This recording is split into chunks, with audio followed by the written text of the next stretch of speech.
आखिर मिल्कीपुर सीट क्यों बन गई सपा का गढ़?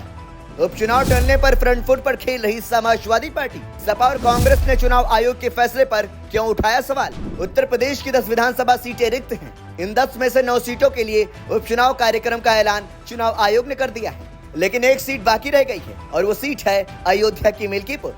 दरअसल मिल्कीपुर विधानसभा सीट पर उपचुनाव अभी नहीं कराने के फैसले के पीछे चुनाव आयोग ने 2022 के चुनाव में इस सीट से भारतीय जनता पार्टी के उम्मीदवार रहे पूर्व विधायक बाबा गोरखनाथ की ओर से हाईकोर्ट में दायर याचिका पेंडिंग होने का तर्क दिया है।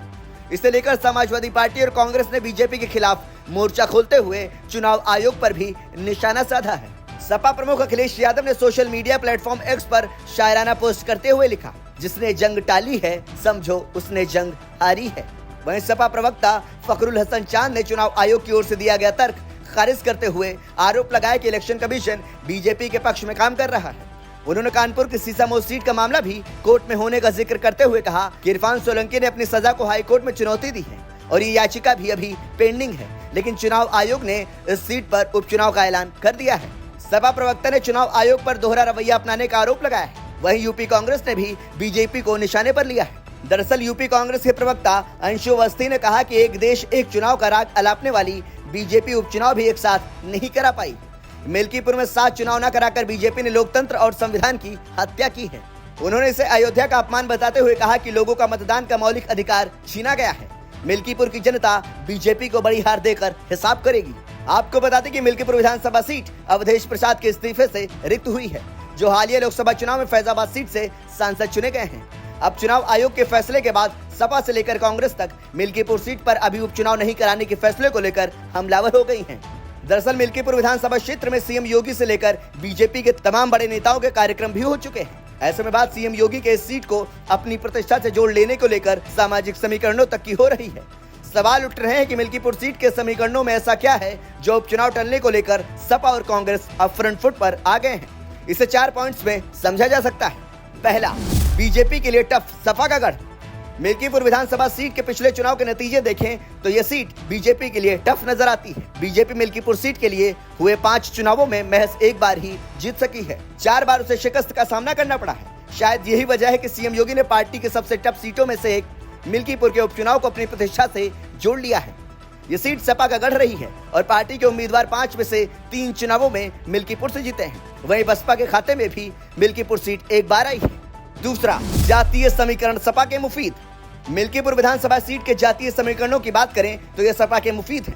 इस विधानसभा क्षेत्र में अनुमानों के मुताबिक करीब 36% सामान्य वर्ग के मतदाता हैं। यहाँ ओबीसी वर्ग के 34, अनुसूचित जाति के 20% और 9% से ज्यादा मुस्लिम मतदाता हैं। जातीय आधार पर देखें तो 2022 के विधानसभा चुनाव में मिल्कीपुर विधानसभा क्षेत्र में कुल 3,69,000 मतदाता थे। अनुमानों के मुताबिक इस विधानसभा क्षेत्र में करीब 60,000 ब्राह्मण, 55,000 यादव और पासी, 30,000 मुस्लिम, 25,000 ठाकुर मतदाता हैं। यादव और मुस्लिम सपा के परंपरागत वोटर माने जाते हैं और पासी जाति का भी समर्थन पार्टी की जीत की संभावनाएं बढ़ा देता है। तीसरा, मिल्कीपुर में उपचुनाव की हिस्ट्री। मिल्कीपुर विधानसभा सीट साल 2008 के परिसीमन के बाद सुरक्षित हो गई थी। साल 2007 के यूपी चुनाव तक यह सीट सामान्य थी। इस सीट पर उपचुनावों का इतिहास देखें तो ऐसा 2 बार हुआ है और दोनों ही बार सपा उम्मीदवारों को जीत मिली है। आपको बता दें कि साल 1998 में फैजाबाद सीट से सांसद चुने जाने के बाद मित्र सेन यादव के इस्तीफे से रिक्त हुई मिल्कीपुर सीट पर पहली बार उपचुनाव हुए थे। इस पहले उपचुनाव में सपा के रामचंद्र यादव विधायक निर्वाचित हुए थे। इस सीट पर दूसरी बार उपचुनाव की नौबत 2004 में आई, जब आनंद सेन यादव ने विधायकी से इस्तीफा देकर बसपा का दामन थाम लिया था। तब हुए उपचुनाव में भी जीत सपा के ही हाथ लगी थी और उम्मीदवार रामचंद्र यादव ही थे। मिल्कीपुर सीट पर उपचुनाव में सपा की जीत का ट्रेंड रहा है और पार्टी अब तक इस सीट पर एक भी बार उपचुनाव नहीं हारी है। चौथा, विधानसभा चुनाव से पहले माहौल बनाने की कोशिश। मिल्कीपुर उपचुनाव के बहाने एक लड़ाई कार्यकर्ताओं के मनोबल को बढ़ाने की भी है। दरअसल फैजाबाद लोकसभा सीट पर भाजपा की हार के बाद सपा नेताओं और कार्यकर्ताओं का मोराल हाई है। यही वजह है कि सपा उपचुनाव में भी बीजेपी को शिकस्त देकर 2027 विधानसभा चुनाव से पहले माहौल बनाने की कोशिश में है और बीजेपी भी लोकसभा चुनाव का बदला लेकर यह साबित करने के लिए जोर लगा रही है कि आम चुनाव के नतीजे महज तुक्का थे। अब सियासी ऊंट किस करवट बैठता है, ये देखना बेहद दिलचस्प होगा। Bureau report, संदेशवाहक।